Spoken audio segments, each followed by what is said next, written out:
What's up guys, it's Tom here and welcome to a brand new Liverpool transfer video, because there has been great news about Jadon Sancho. Borussia Dortmund sporting director Michael Zorc has admitted that Jadon Sancho won't be staying at Borussia Dortmund for a lot longer. So they know that big clubs are circling around Jadon Sancho. One of them, and one of the favorites to sign him, is of course our beloved Liverpool FC. So in this video we will explore all the quotes about the sporting director, what he said about Jadon Sancho. Jadon Sancho also himself did an interview, and I'm really excited about this video. And also you will hear a lot of other stuff about Liverpool FC. So if you enjoy these types of videos, leave a like, it really helps me out and shows me that you guys enjoy these videos.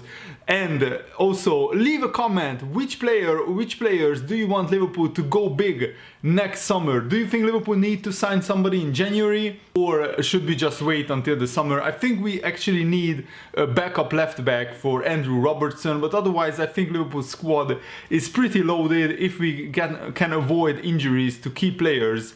So Jadon Sancho has actually emerged as one of the best prospects in world football. He has 10 goals involvement in 8 games so far this season, but Borussia Dortmund has been stuttering lately, mainly because of their defense, and they only sit in 9th place in the Bundesliga, but the Bundesliga table is very close and congested. So speaking to Kicker, the German newspaper, Zorc was asked on whether the club knew if Jadon Sancho would be staying at Dortmund or leaving next summer. And this is what he said, and I quote, "No decision has been made yet, but you don't have to be a prophet to know he won't play here for another 5 years.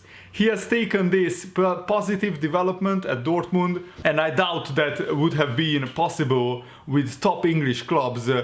He's an instinctive footballer, a street footballer if you like. He's always a footballer, but he's always setting new limits. He does not sit back satisfied. He wants to play football successfully and beautifully. That alone is Jadon Sancho's motivation." And papers are linking Jadon Sancho with Manchester United, with Liverpool, and even with Arsenal. And Jadon Sancho became the youngest player in Bundesliga history to reach 16 league goals. So combined this season and last season, he has 16 league goals now. And he has 4 assists and 3 goals in the Bundesliga alone already. And Jadon Sancho's goals are often at the end of flowing Dortmund attacks, and the winger has become adept at finding space in the penalty area with the timing of his runs and his incredible speed that allows him to get into some really good goal-scoring positions. And already for a 19-year-old youngster, he has great finishing.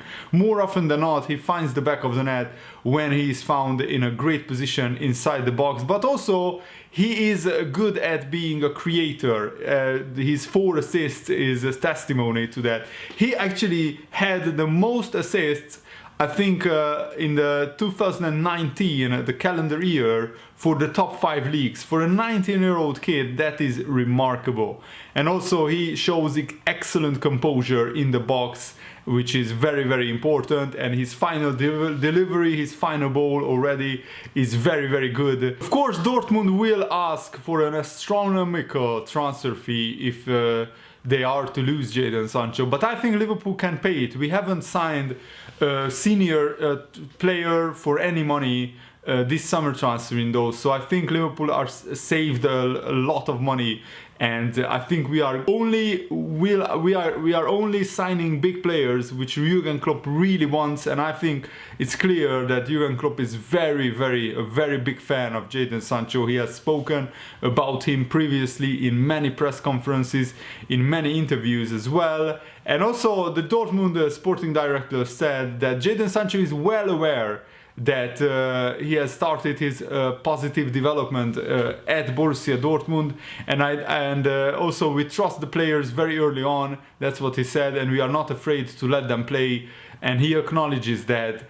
And this is, I think, a subtle dig to Manchester City, or maybe not so subtle, because Man City, you know, didn't give Jadon Sancho enough opportunities. I mean, Phil Foden, he hardly ever plays at Man City. even though Guardiola said he's the most talented young player that he has ever worked with.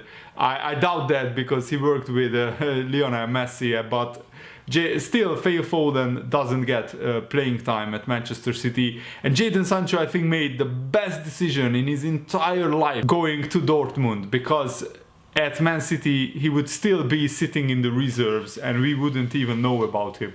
And at Dortmund he is now one of the most exciting young wingers in world football. And guess what Jadon Sancho does when he's relaxing and not training? He loves to play FIFA, apparently. He actually said this in an interview: compared to my childhood, I play a lot less now because there's a lot of training on the agenda, and that tires me out, often so much so that I can't play much. But when I'm with the team in a hotel, we often challenge each other at FIFA. And he actually tweeted out showing his FIFA 20 card, only 77 passing.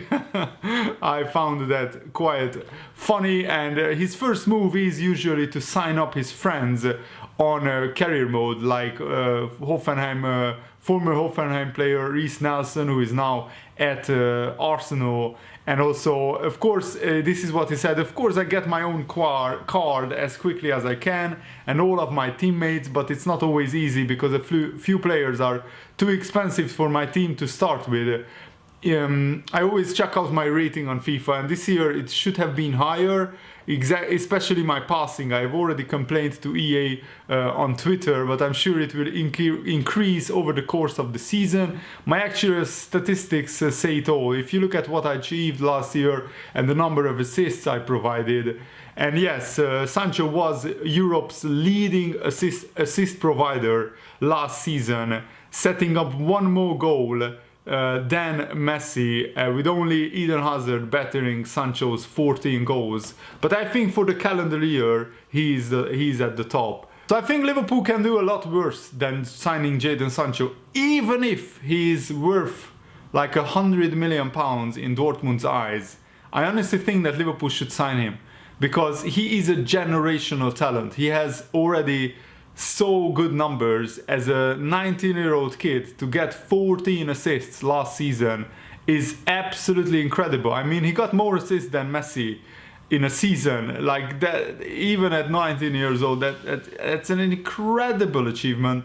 And also, he's doing it in the Dortmund team, not in a Bayern Munich or a Barcelona or Real Madrid. No disrespect, but Dortmund are one level below those big clubs at the moment, and Jadon Sancho is putting up great numbers in that club, and I think he can still mature and get better, and I can see him being at Liverpool for many years if Liverpool managed to sign him. And he has this burning desire to become one of the world's best players, and I think he has a point to prove.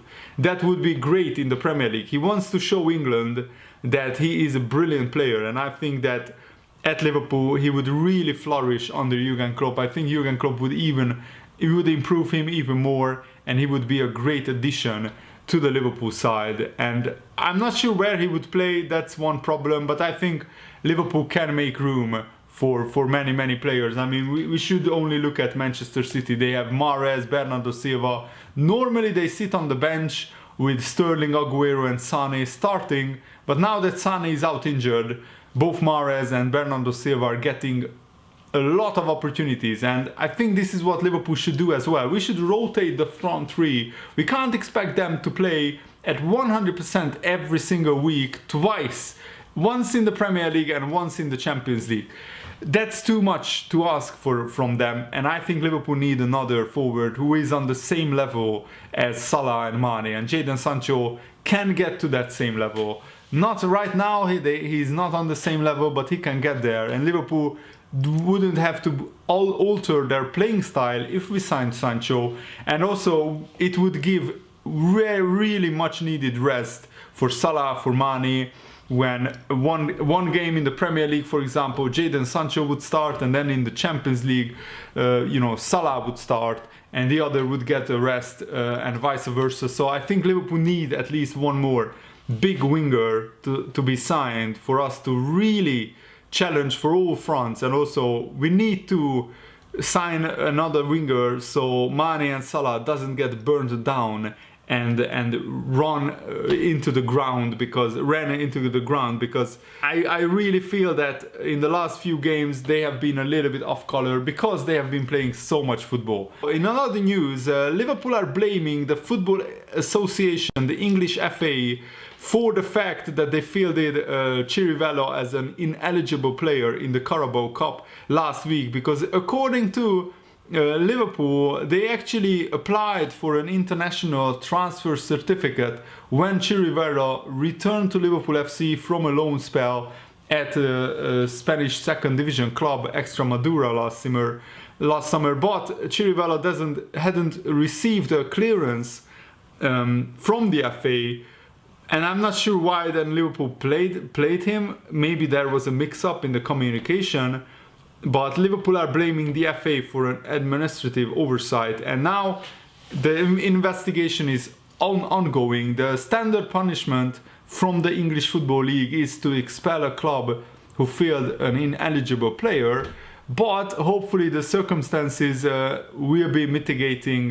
Hopefully that will reduce the ban, and just it would be a fine or just a written warning. But I will keep you updated when I get more news on this topic. And Arsenal legend Lee Dixon actually said in his comments after the Sheffield United Liverpool game that he was disappointed in Trent Alexander-Arnold's performance against Sheffield United, and this is what he said: Alexander-Arnold is a perfect example of a player underperforming in one game. He probably had his worst game that I've seen him have for Liverpool in a long time. He was giving the ball away, sloppy with his crosses. If he plays below par and you don't really notice it, you can go a few weeks with him going through the motions like that. But if he has a game like that, the manager Jurgen Klopp will be on him. The teammates will be on him. Next game he plays, you just watch how well he plays. He will have had a little bit of a telling off, and he's got to have the standards that he did before. That's actually a very interesting comment by Lee Dixon. I didn't really notice Trent Alexander-Arnold to be too much below par, because I think most of the Liverpool team was below par. I mean, you could point to Salah and Mane, who missed clear one-on-ones against the goalkeeper. Normally they score those. So yeah, it's an interesting argument. What do you think? Let me know in the comments below. And Jurgen Klopp again was complaining about the international break after we play Leicester next weekend. I think there will be an international break, and they are useless. But Jurgen Klopp said this: some of the Liverpool players fly to Singapore, where Brazil play Senegal in a friendly. That's another thing now. Friendlies on the other side of the world, and we have no influence on it. We just got the message that Brazil will play Senegal in Singapore, and you think, okay, that's obviously not a qualifier for any cup and stuff like this. We always talk about solutions, but we have no influence on the problem. We only get the problems and then we try to find solutions for it. That's it. So for the players, it stays intense. We have to see, we work with what we have pretty much as often as we can, and we do as much as we can. So far it works out. The good thing is that we are not the only one. The more international players you have, the more you feel these problems, obviously. It is exactly the same for most of the big teams. Players fly all around the world and then come back, and we collect the bones and go again. So that is how it is. But that doesn't make any sense for me. I mean, hold friendlies like that when the season is already over, before the summer vacation.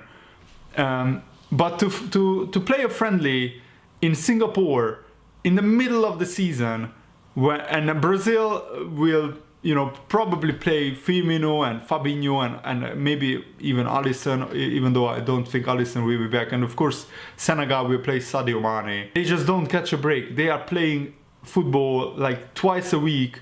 And even during the international break, instead of giving them a breather, you fly them over to the other side of the planet, like 10,000 kilometers from Liverpool, to play a meaningless friendly just for money. I mean, this is the state of international football now, and I can fully understand why Jurgen Klopp gets annoyed by this, because can you imagine if one of the Liverpool's big players get injured, either Firmino or Fabinho or Mane get injured, and Liverpool won't win the title because of a meaningless friendly that Senegal and Brazil organized just for money. I mean, it's just mind-blowing to me how FIFA allowed this, but probably they allow this because they get richer because of this, and this is the part of football that I really don't like. Do it at the end of the season when there is nothing at stake anymore, before the players jet off to a summer vacation, but don't do it in the middle of the season, man. Come on, man. Like, just give the players a break. You will burn them out. You will burn all the top stars out, and sooner or later they will get injured, and then clubs will suffer, the fans will suffer, everybody will suffer, because you know, football is always the best when all the big players are available and they are well rested, because they can perform better, which results in better matches, more you know, goals, and also just better quality football. So that's what I want, really. Jurgen Klopp joked after the Sheffield game that he would rather win 8 games 1-0 than 1 game 8-0, and of course Pep Guardiola has responded, and this is what he said: "We knew Liverpool won again, and the gap was 8 points, so big. So we won 3 points, and it's 5 points now in September, with a lot of points to play for. We know which team we are playing right now. They have 7 victories in a row, champions of Europe and playing good football. This is our rival, and we know we can't drop too many points because last season they only lost just 1 game. The season is long and we have to keep going and be there. Maybe we can push them a little bit more and try to make the 3rd Premier League title in a row." And I think that is very, very good compliment. Jurgen Klopp is I mean, Pep Guardiola is acknowledging Jurgen Klopp and his Liverpool side to be one of the best ever, and I'm just really, really happy about this huge rivalry that developed between 2 great clubs and 2 great managers. And I just hope that Liverpool avoid big injuries, because I think if we do, we have a real chance to win the Premier League title. It will be a fascinating title race once again. Maybe even better than last season, and last season already was one of the best title races in living memory, in my opinion. I mean, Liverpool ended the season with 9 wins in a row, and Man City ended the season with 14 wins in a row. That never ever happened in the Premier League before. 2 teams with an almost faultless 100% record to end the season. I don't think it will happen again. And Milner was very happy with Liverpool's performances lately. He said, when you look at how good our squad is, it's not easy for the youngsters to get to the level that they need to be at. And they have shown they want to get better and better. Everyone is pushing each other, and that's what the senior boys need. Competition for places. That is very, very good. And Joe Gomez also commented that he has to be patient and he has to keep working hard if he wants to make the team. This is what he said. Obviously I have not been playing, and obviously every footballer wants to be playing. At the same time, I understand that Liverpool are the European champions and the lads are doing very well at the minute. So all I can do is keep my head down, keep working hard in training, keep waiting for the right time. Until then, just keep working hard. You cannot sit there and be down. You have to stay positive and do yourself justice when the time comes. You need to show the good attitude, otherwise you will do yourself harm. Credit to Van Dijk, credit to Matip. They are doing unbelievably well, as well as the whole team. And as I say, I understand. Obviously it is frustrating for me at the same time, because I want to be playing, but it is what it is. We have a great set of lads to learn from. Virgil as well, who I learn from every day. Brilliant comments from Joe Gomez, really happy about that. Thanks for watching, guys. Have a nice day. See you later. Goodbye.